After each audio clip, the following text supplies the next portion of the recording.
Is the bald, girthy, but also very strong and intelligent Dana White a bad person?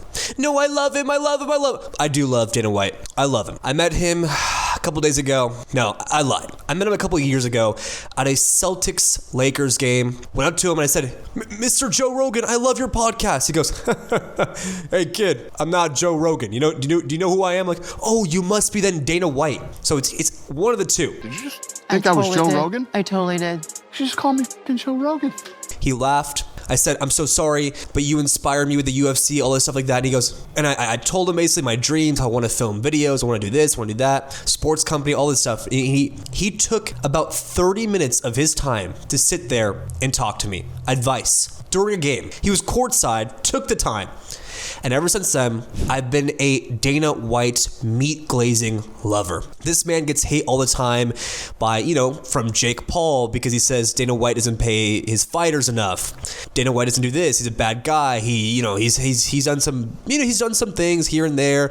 He's a super Trump glazer as well. I mean, I don't really care about that. I'm not a politics guy. But I can respect that this man took a risk on the UFC, purchased it, did everything he can for over a decade to get it through every guideline, every loophole. Every single person told him, Dana, it's not going to work. Dana, don't do this. Dana, you can't put people literally trying to just rip each other's throats out on live TV, on television. He said, look at me, I'm Dana White. I'm going to do it instead. He didn't listen to a single person. The government tried for years to take down the UFC. He lost millions and millions and never quit. He seems like a genuine good guy. He was nice to me, and a lot of people say he's one of the best friends you could ever have. Will I ever be friends with him? Probably not, because I don't have that.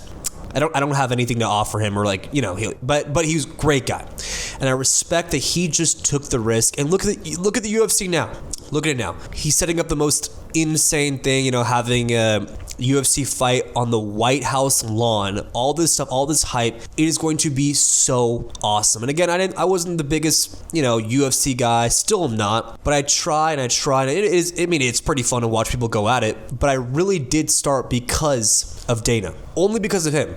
I started to learn the fighters. I started to learn about Sean Strickland and Sugar Sean or Shane, whatever you want to call him, and all this stuff. Obviously, we all knew Conor McGregor, but it was Dana's work ethic. It was the fact that he was so passionate about something that he truly believed in. It has genuinely inspired me. So no, I don't think Dana White's a bad person. I think he's someone we can all learn from. He always tells young entrepreneurs to just stop being a wussy badussy, stop wiping your ass, and just work. Put your head down and stop being a baby. He wants, and he knows people that have real passion and he said, run them right over. Run these wussies right over and just work.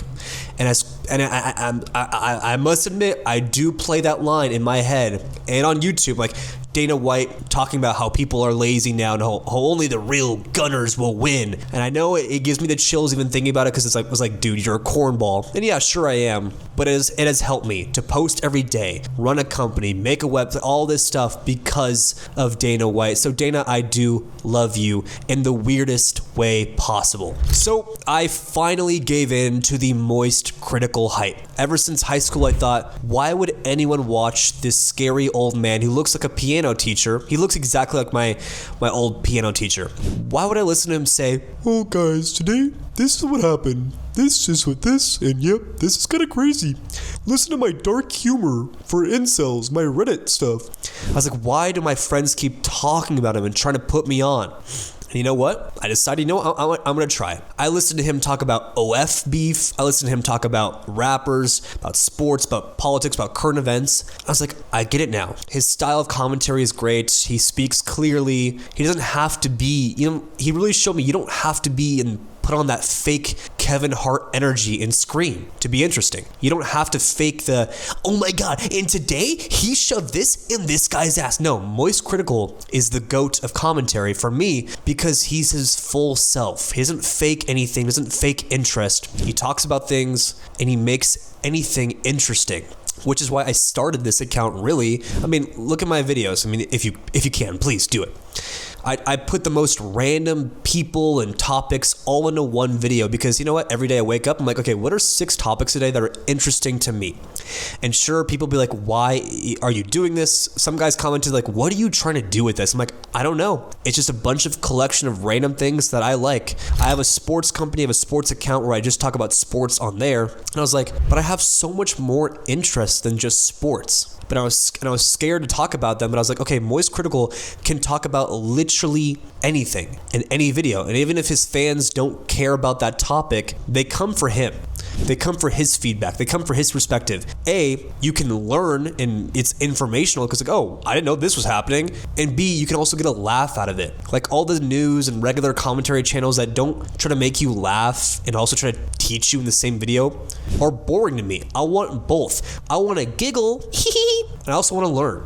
And that's what he really taught me. That's why I started this because like, you know what? I was like, you know what? I get it. I respect him and I'm inspired by him.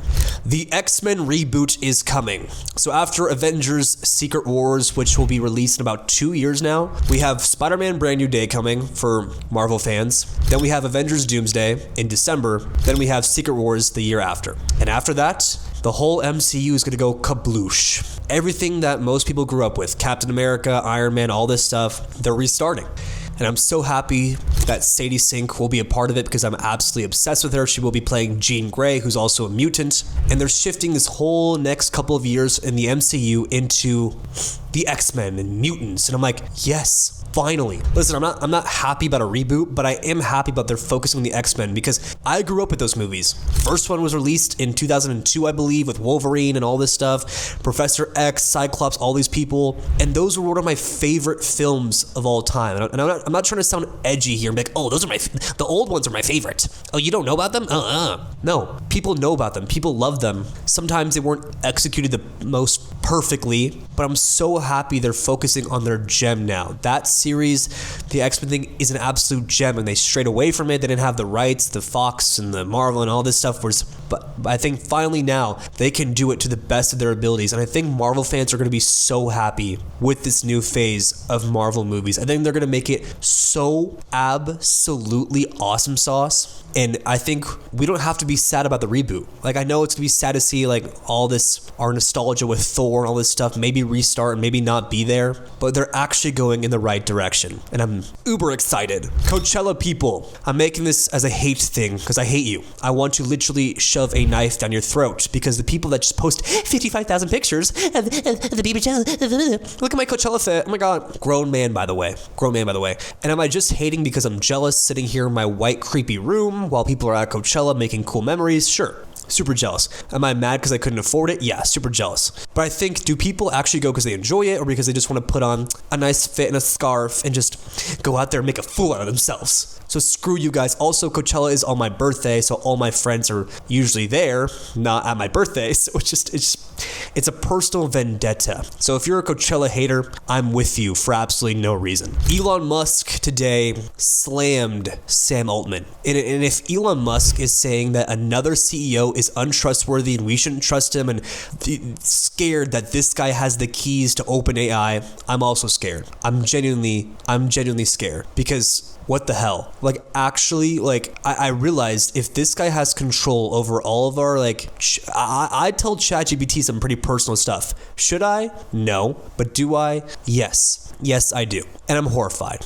Because what does this mean now for us? Like I've already told it so much, and he's like, we just can't trust him. We can't. In his cool Elon Musk accent, what is it going to take from us? What does he know? What does he have? So if you're telling ChatGPT some more personal stuff, maybe hold out on that just a little bit because it could be getting I don't know. I don't know what Elon was saying about him, but he said he doesn't trust him, and that scares the hell out of me. Tip of the day: take one full day for sleeping.